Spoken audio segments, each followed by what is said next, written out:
2012 marks 20 years of rescuing big cats, and so over those 20 years, what would you say are 2 to 3 maybe ways the sanctuary has changed most profoundly? Well, I tell you what, if I had it to do over again, I never would have rescued the first animal. And the reason is, what I've discovered is that even though we have rescued several hundred animals over the course of our 20 years and have really done right by them, we're saving tens of thousands of animals through the legislative efforts. And the 100 animals that I currently care for, we're having to raise somewhere in the neighborhood of $1.5 to $1.8 million a year to take care of feeding and properly caring for those animals.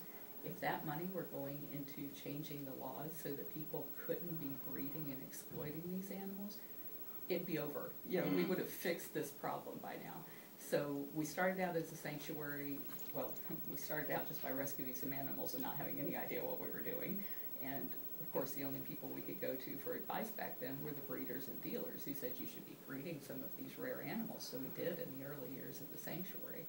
But when we discovered that there were no places that these animals, these exotic cats, were going to be able to be released back to the wild, we stopped breeding and discovered that the only way we were really going to fix this problem was through changing the laws.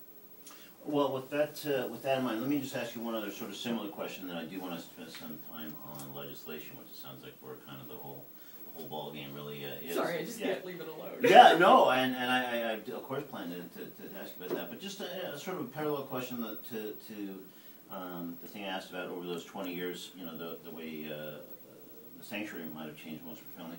Over those 20 years, what are 2 or 3 ways you think you have changed most profoundly? I am something of a recluse. I would just as soon never leave my home. And so to have to get involved in speaking to people, speaking to large groups of people, I speak to colleges and animal welfare groups, and of course always lobbying at both the state and federal level. It's taken me way outside of my comfort zone, and I still don't like doing it. I hear an awful lot of people say, well, you know, I don't want to get involved in politics. If you love animals, you have to get involved in politics. That's the only way you're going to fix the problem. So it's changed my, it hasn't changed my attitude toward it, but it's changed my willingness. Yeah, you've pushed past that attitude about public speaking and those kinds of experiences, it sounds like. Yeah.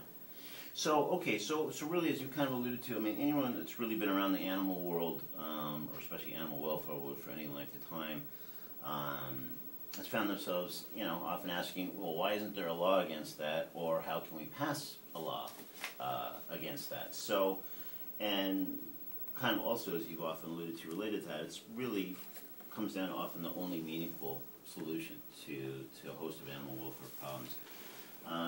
So tell us about you know, some of the legislation currently or pending that you've become involved with that obviously would tie most directly, of course, into big cats.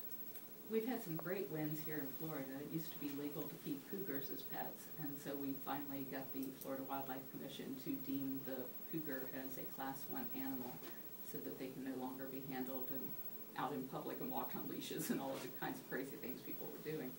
But in July of 2011, probably the most profound change came about as we got involved with the International Fund for Animal Welfare, the Humane Society of the United States, World Wildlife Fund, Born Free, and the Animal Legal Defense Fund, as well as the Ian Somerhalder Foundation. And we all got together in D.C., we sat around a table and said, okay, with all of our collective organizations, what can we do to end the problem with all of these big cats living in backyards and basements and being bred for all of these horrible purposes? And what we came up with was a 3-pronged approach. And so what we decided to do was the U.S. Fish and Wildlife Service had inadvertently created a loophole because the zoos, the accredited zoos, when they breed tigers, have to go through a lot of paperwork to do that. And people were breeding white tigers, which are crossbred and inbred and don't serve any kind of conservation value. And so U.S. Fish and Wildlife Service didn't want to have to deal with all the paperwork and decided to say, okay, if it's a generic tiger, then they don't have to jump through all these hoops. Well, that just opened the floodgates, and these people were breeding tigers like crazy, mostly trying to produce white tigers because people would pay to see white tigers. So what we did was we went to U.S. Fish and Wildlife